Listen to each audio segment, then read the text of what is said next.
제가 봉독하도록 하겠습니다. 그러나 여호와가 이르노라 스룹바벨아 스스로 굳세게 할지어다 여호사닥의 아들 대제사장 여호수아야 스스로 굳세게 할지어다 여호와의 말이니라. 이 땅 모든 백성아 스스로 굳세게 하여 일할지어다 내가 너희와 함께하노라 만군의 여호와의 말이니라. 너희가 애굽에서 나올 때에 내가 너희와 언약한 말과 나의 영이 계속하여 너희 가운데 머물러 있나니 너희는 두려워하지 말지어다.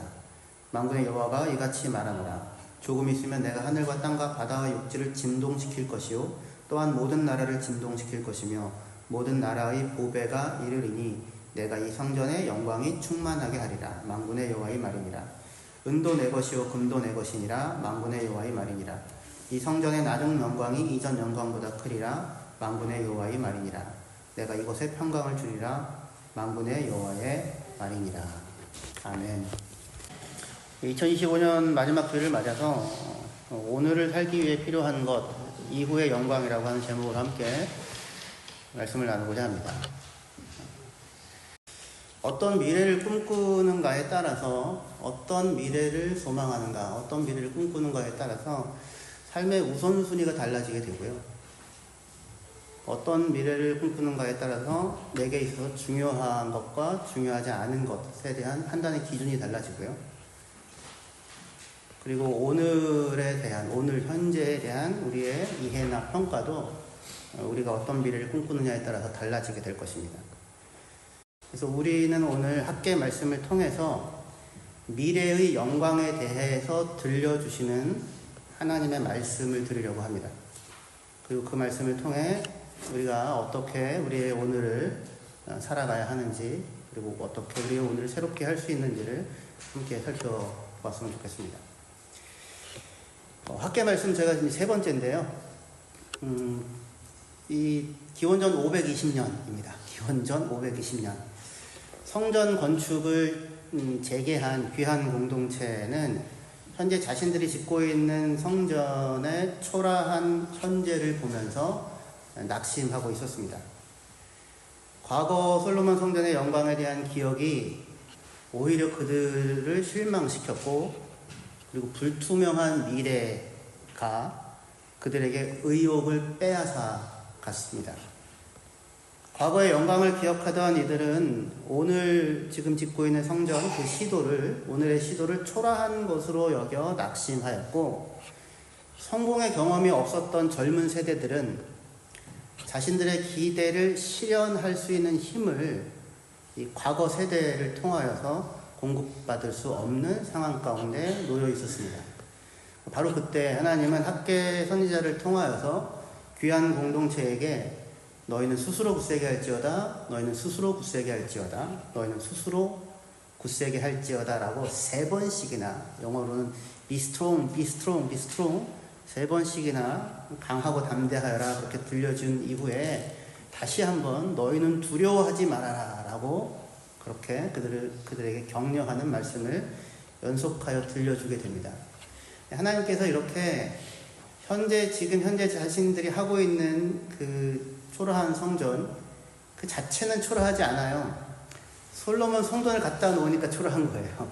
그 자체가 초라한 건 아니고, 그것을 그 비교 속에서 초라하며 앞날에 대하여 막막해하는 그 사람들에게 너희는 강하고 담대하여라 라고 반복해서 얘기하면서 강하고 담대할 수 있는 근거를 주는데, 강하고 담대하여라 라고 얘기하면서 강하고 담대할 수 있는 근거를 주는데, 왜냐하면 내가 너희에게 엄청나게 많은 재물을 쏟아 부을 것이다 뭐 그런 게 아니라, 강하고 담대할 수 있는 이유가 뭐냐면 하나님께서 지금 그들과 함께 하고 계시기 때문이다. 그렇게 말씀하고 있다는 겁니다. 학개서 2장 4절에 다시 한번 보실까요? 그러나 여호와가 이르노라 스룹바벨아 스스로 굳세게 할지어다 여호사닥의 아들 대제사장 여호수아야 스스로 굳세게 할지어다 여호와의 말이니라. 이 땅 모든 백성아 스스로 굳세게 하여 일할지어다 내가 너희와 함께하노라 만군의 여호와의 말이니라. 그렇게 말씀하고 있다는 겁니다. 초라한 성전을 앞두고 낙심하는 스룹바벨, 여호수아 그리고 귀한 공동체가 스스로 굳세게 할 수 있는 힘은 어디서 얻을 수 있냐면 하나님께서 지금 그들과 함께하고 있다라고 하는 그 사실을 인식할 때, 깨달을 때, 믿을 때, 확인할 수 있을 때 그들은 스스로 굳세게 할 수 있는 힘을 얻을 수 있는 것입니다.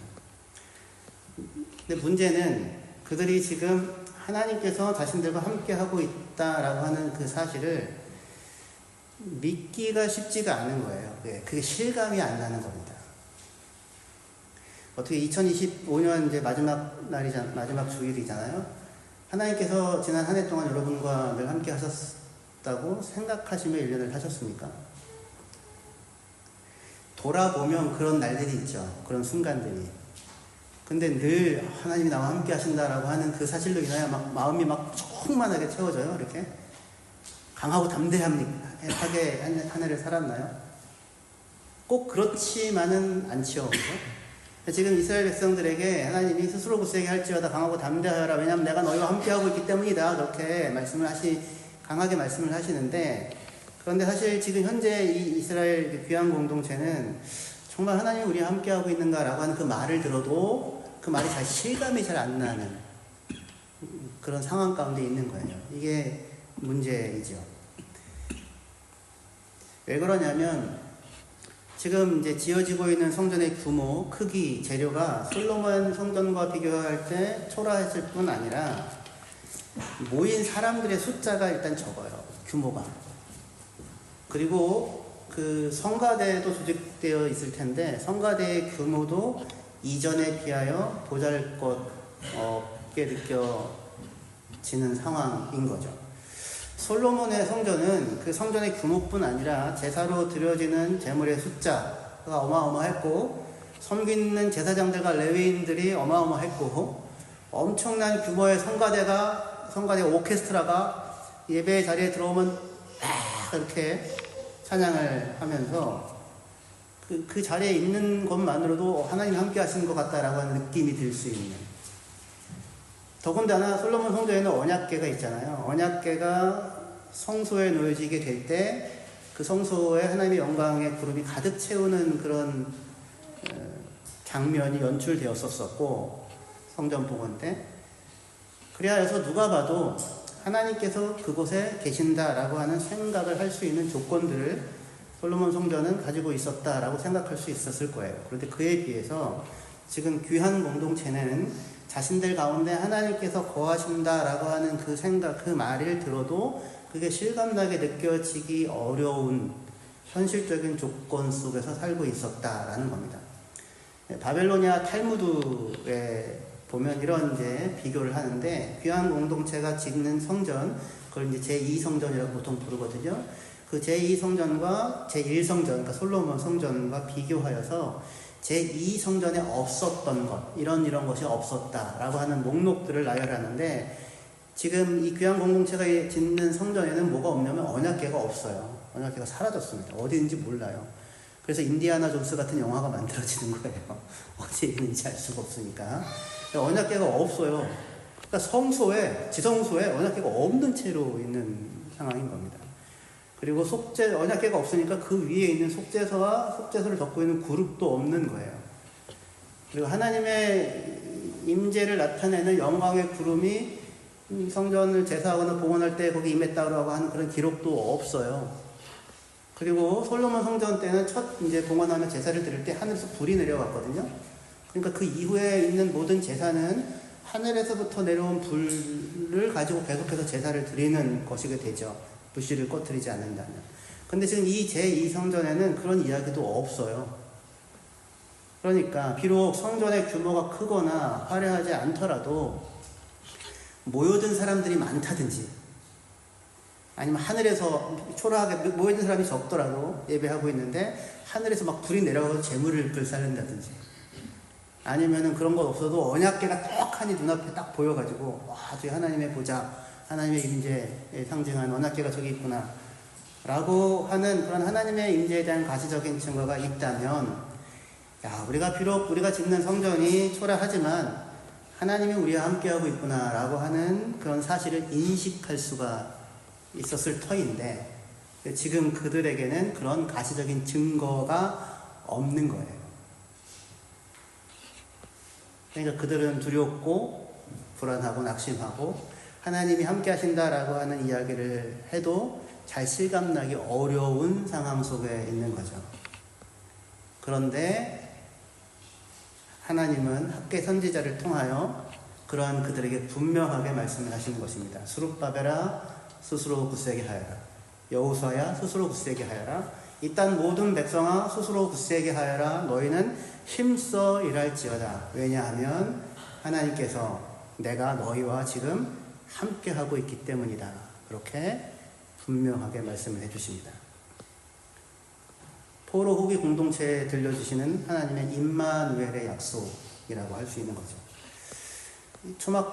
초막절의 마지막 날, 풍부와 초라함, 결핍과 감사, 두 가지 양가적인 감정이 공존하는 그날, 한쪽에서는 과거의 영광에 대한 기대로 인해서 슬퍼하는 자들이 있고, 다른 한쪽에서는 미래에 대한 두려움으로 낙심하고 있는 자들이 있는 바로 그때에 하나님이 그들에게 들려주시는 약속은 다른 게 아니라 내가 지금 너희와 함께 하고 있으니 너희는 강하고 담대하여라.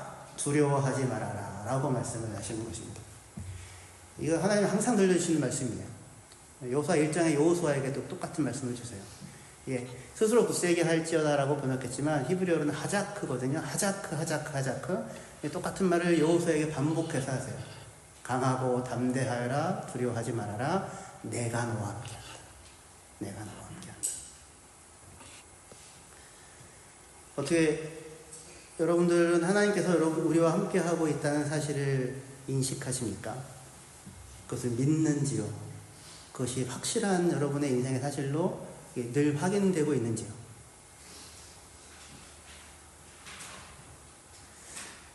비록 여러분의 오늘이 그리 대단해 보이지 않을지라도 하나님께서는 지금 우리와 또 여러분과 함께하고 계십니다. 그 사실을 신뢰할 수 있기를 바랍니다. 그런데 지금 이렇게 아주 하나님이 우리와 함께 하신다고 하나님 여러 번 얘기하시니까 나는 믿을래라고 우리가 이렇게 마음을 다진다고 해서 마음에 하나님이 함께 하심이 확 이렇게 마음의 감동으로 다가오게 되는 것만은 아니잖아요. 그렇죠?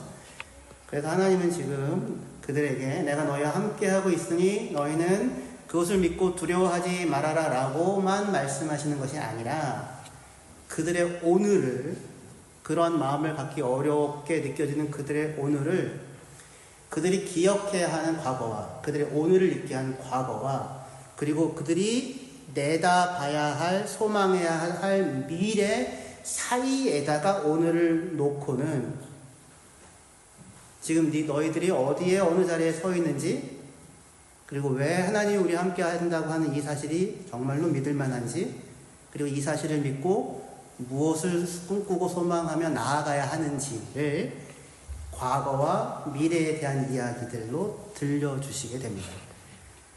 먼저 하나님께서 그들과 맺었던 과거의 언약을 기억하게 하세요. 학개서 2장 5절 말씀입니다. 너희가 애굽에서 나올 때에 내가 너희와 언약한 말과 나의 영이 계속하여 너희 가운데 머물러 있나니 너희는 두려워하지 말지어다. 하나님께서 지금 하시는 말씀이 뭡니까? 하나님께서 이스라엘을 구원하여서 이집트에서 데리고 나올 때 구원하여서 그들의 하나님이 되겠다며 그들과 언약을 맺었잖아요. 그들과 언약을 맺었던 때로부터 지금까지 하나님의 말씀과 하나님의 영은 계속해서 그들 가운데 거하셨다라고 하는 거예요. 그들을 구원하여 그들을 하나님의 백성으로 삼은 그 언약한 이래로 지금까지 하나님은 그들을 버리지 않으셨고 계속해서 그들과 함께 하셨다라고 말씀해 주시는 것입니다. 근데 지금 이 얘기를 듣고 있는 사람들이 누구예요? 포로로 나라가 망하고 성전도 무너지고 포로를 끌려갔다가 다시 돌아온 사람들이잖아요. 지금 이 사람들이. 그래서 그들이 이렇게 물을 수 있어요. 아니 무슨 말입니까? 하나님이 우리를 버리지 않았다면 어떻게 나라가 망하였으며 어떻게 성전이 무너질 수 있단 말입니까? 라고 그렇게 물을 수 있잖아요. 솔로몬의 성전이 무너지고 나라가 망한 거는 하나님이 그들을 버렸다는 증거가 아닌가 라고 그렇게 생각할 수 있을지 모르겠는데 하나님의 말씀은 그렇지 않다는 거예요. 그들과 언약을 맺은 이후로 하나님의 영이, 그 말씀과 하나님의 영이 항상 늘 그들과 함께하고 있었다라고 하나님은 말씀하시는 겁니다. 그러니까 성전의 무너짐은, 또는 나라의 망함은, 성전의 무너짐은 하나님이 자기 백성을 버렸다라고 하는 증거가 아니라 그들이, 이스라엘 백성이 하나님을 등지고 떠난 증거일 뿐이지 하나님이 그들을 버렸다고 하는 이야기는 아닌 거예요. 에스겔 선지자가 있어요. 에스겔이라고 하는 선지자가. 에스겔 선지자는 이스라엘이 1차, 2차, 3차에 걸쳐서 포로로 끌려가거든요. 근데 그 중에 2차 포로로 끌려가서 바벨론에 있는 동안에, 이때는 아직 예루살렘에 성전이 서 있었을 때였습니다. 곧 무너지게 되긴 하겠지만.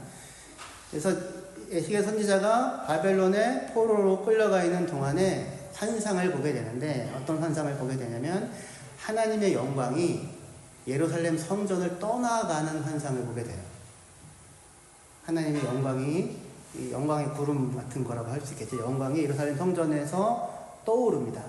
그럼 그게 동쪽으로 옮겨가고요. 근데 마지못해 겨우겨우 떠나가는 그런 모습으로 옮겨갔다가 멈추고, 옮겨갔다가 멈추고, 옮겨갔다가 멈추고 하여서 하나님의 영광이 예루살렘 성전을 떠나가는 환상을 에스겔 선지자가 바벨론에 포로로 끌려가 있는 동안에 보게 돼요. 충격이죠. 하나님의 영광이 하나님의 성전을 떠나가는 모습을 본다고 하는 것이. 아니, 어떻게 하나님이 하나님의 성전에서 떠나갈 수 있단 말인가? 하나님의 영광이 그렇게 부를 수 있을지 모르겠는데, 왜냐하면 더 이상 지금 그 성전은 여호와의 성전이라고 할 수 없는 거예요. 이스라엘 백성이 와서 하나님을 예배하는 게 아니라 자기의 욕망을 예배하고 자기의 신을 예배하고 일주일 동안 내내 범죄하고 와서는 입술로만 회개하고 다시 돌아가서 자기 욕심을 따라서 살아가는, 하나님이 더 이상 예배되어지지 않고 하나님의 영광이 더 이상 존귀하게 여겨지지 아니하는 그 성전은, 거기는 더 이상 여호와의 성전일 수가 없는 거죠. 그래서 하나님은 마지못해서 그 성전을 떠나갑니다.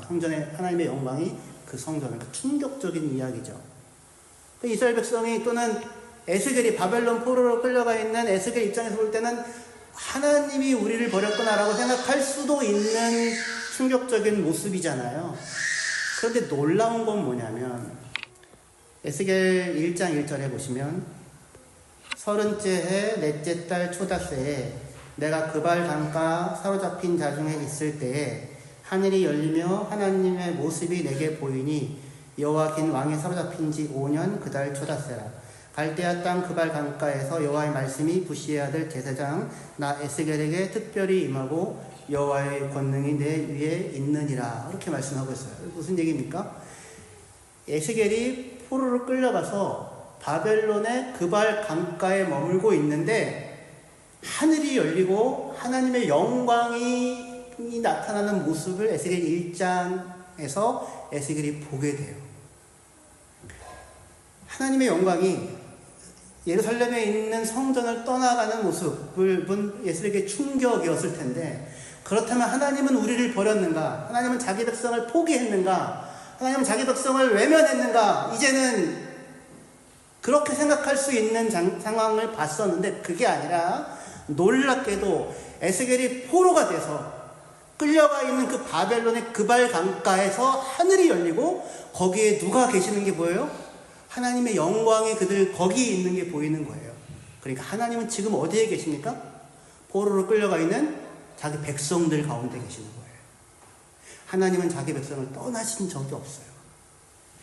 비록 이스라엘은 하나님을 예배하지 않고, 그래서 그 성전이 더 이상 여호와의 성전이라고 얘기할 수 없는 곳이어서 성전이 망하고 나라가 망하여서 심판하여서 떠나갔지만, 그러나 그 떠나간 그 자리, 포로로 끌려간 그 자리에 하나님은 거기 계셨고, 하나님의 영으로, 그래 하나님은 단 한 번도 그들을 버리거나 그들을 떠나신 적이 없었다는 겁니다.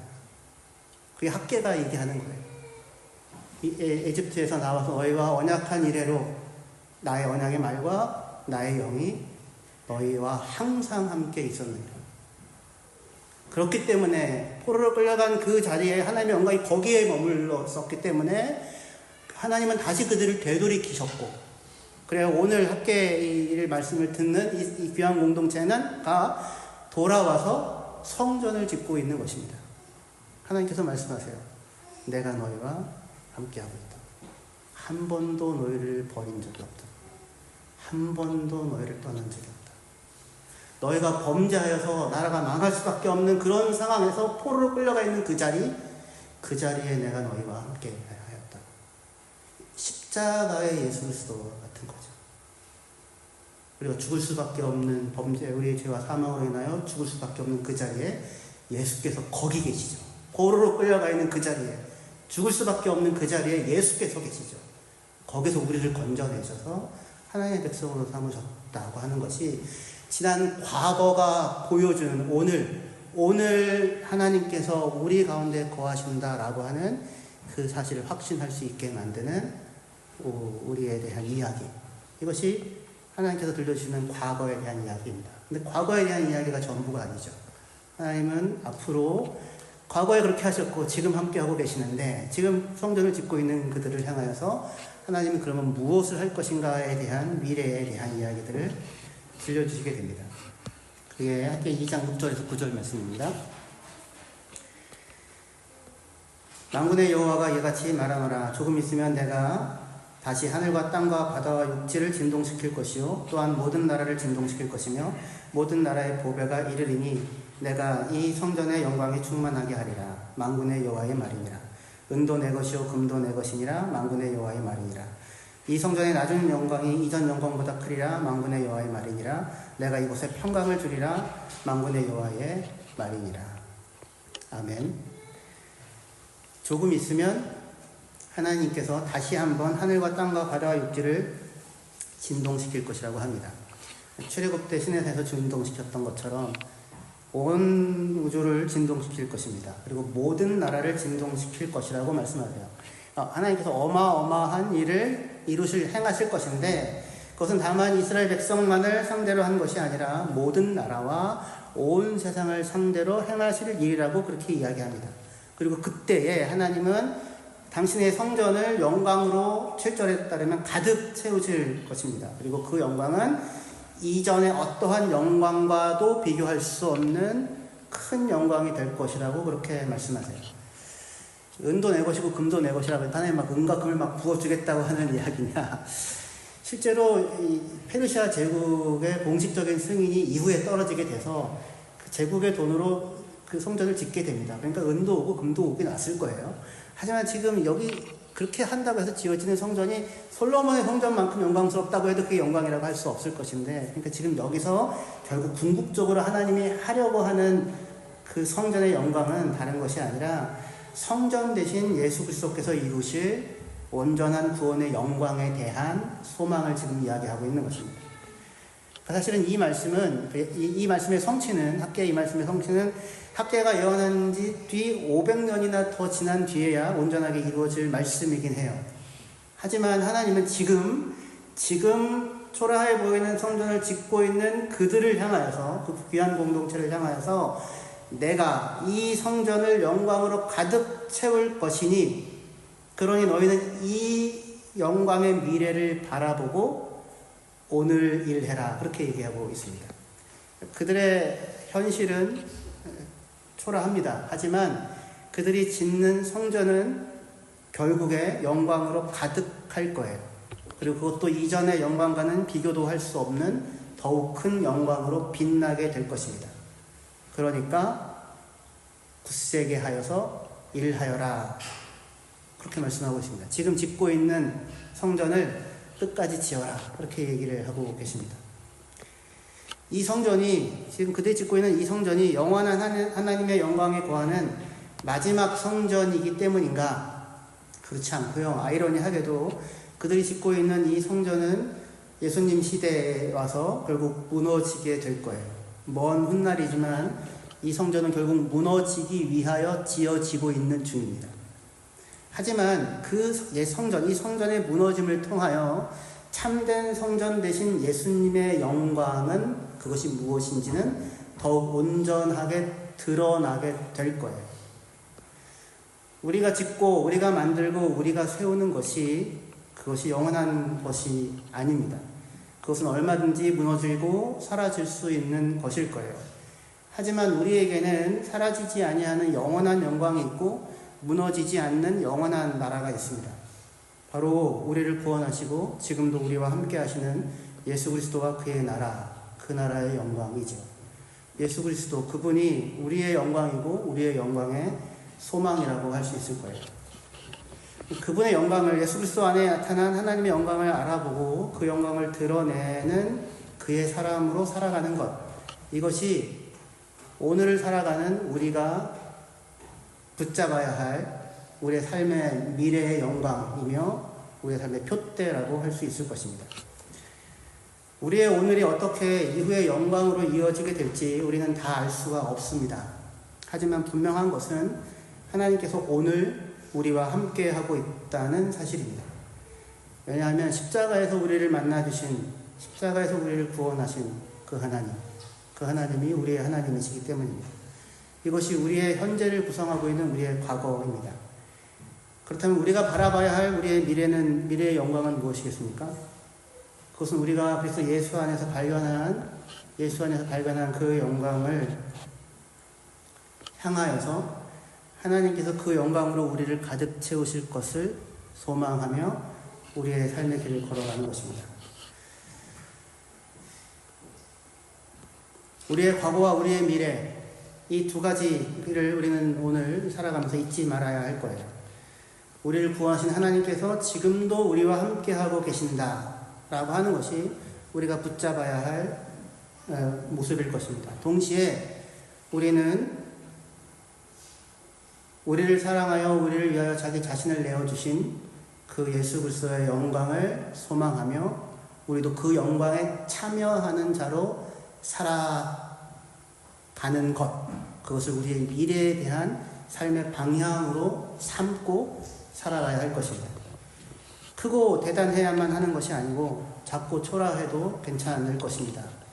오늘 나의 섬김이 누군가의 허기진 배를 채워주고 오늘 나의 수고가 공동체의 예배를 가능하게 하고 오늘 나의 봉사가 우리 아이들의 성장을 돕고 오늘 나의 노동이 누군가의 무거운 짐을 가볍게 해주는 것이라면 우리는 지금 그리스도의 영광의 길을 따라 걷고 있는 중일 것입니다.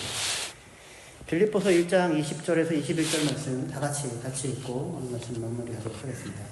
같이 읽겠습니다. 시작.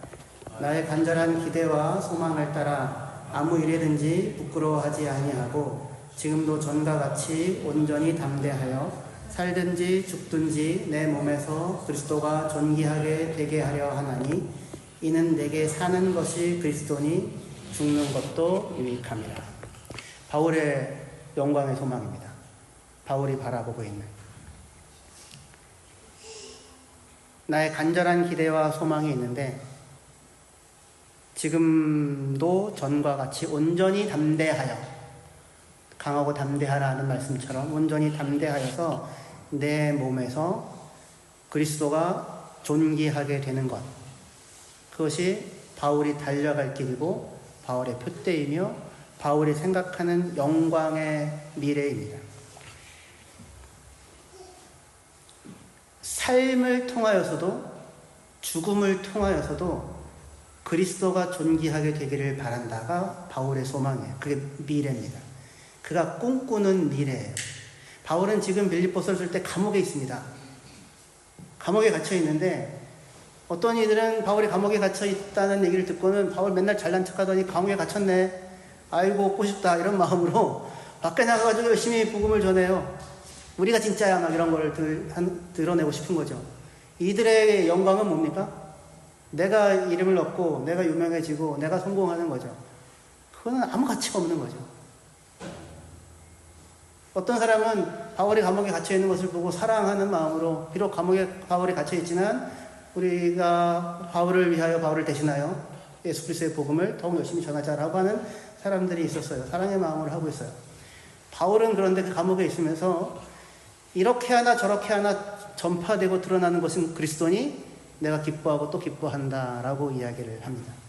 생명을 통하여서든 죽음을 통하여서든 높아지는 것을 통하여서든 낮아지는 것을 통하여서든 커지는 것을 통하여서든 작아지는 것을 통하여서든 성취나 성공을 통하여서든 아니면 망하고 무너지는 것을 통하여서든 내 몸에서 내가 있는 그 자리에서 그리스도가 위대하게 되어지는 것, 더 큰 영광, 그리스도의 더 큰 영광이 나의 존재를 통하여서 드러나고 나타나는 것, 그것이 내가 달려갈 길이다. 그것이 나의 영광의 소망이다 라고 고백하고 있는 것입니다. 우리가 걸어가야 할 우리의 소망일 거예요. 이 영광은 우리가 이루어내야 할 과업이라기보다 하나님께서 우리 안에 채우시겠다고 하는 약속입니다. 그래서 2026년 오늘 이 말씀을 통해서 하나님께서 우리 안에 예수 그리스도의 영광으로 우리의 삶을 채우실 것이다 라고 약속하십니다. 그러니까 각오하시고 예수 그리스도가 여러분들의 몸을 통하여 존귀하게 되어지는 그 길을 소망하면서 우리 다 같이 한 걸음 한 걸음 나아갈 수 있었으면 좋겠습니다. 뭘 하면 좋을까요? 어떻게 하면 예수 그리스도가 여러분들의 몸을 통하여 존귀하게 될 수 있을까요? 뭘 하실래요? 일단 하루에 한 장씩 성경을 읽읍시다. 공동체 성경 읽기를 일단 같이 합시다. 예배를 빠지지 맙시다. 예배의 우선순위를 둡시다. 예배에 나와서, 저는 오늘 최재원 집사님만 계신데, 예배 끝나고 나서, 우리 이제 다 밥 먹고 나서 뒷정리 다 끝나잖아요. 그럼 뭐가 항상 남아있냐면, 까만색 큰 봉투가 남아있는 거 아시죠? 그런 게 있었나, 그럴지도 모르겠는데, 까만색 큰 봉투가 거기에 항상 2개 정도 놓여져 있습니다. 우리 음식물 쓰레기랑 온갖 쓰레기들이 거기에 있는데요. 최재원 집사님이 거의 오신 날부터 본인이 출석하면 그걸 다 가져가십니다. 차가 별로 안 큰데 다 들어가요. 온갖 쓰레기가.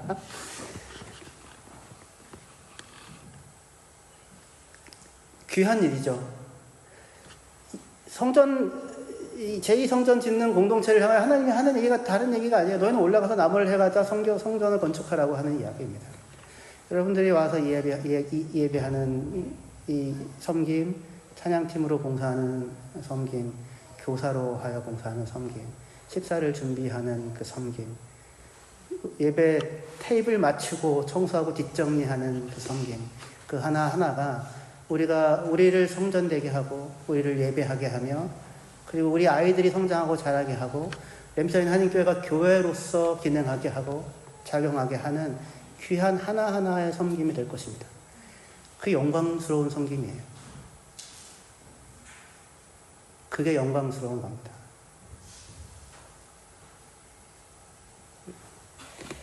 살든지 죽든지 생명을 통하여서든 죽음을 통하여서든 높아짐을 통하여서든 낮아짐을 통하여서든 건강을 통하여서든 질병을 통하여서든 성공을 통해서든 쫄딱 망하는 것을 통하여서든 우리의 삶에서 그리스도가 존귀하게 여김을 받기를 원한다라고 하는 것, 그것을 소망으로 온 교회가 한 해를 향하여 나아갈 수 있는 저희들 되기를 소망합니다. 함께 기도하시겠습니다.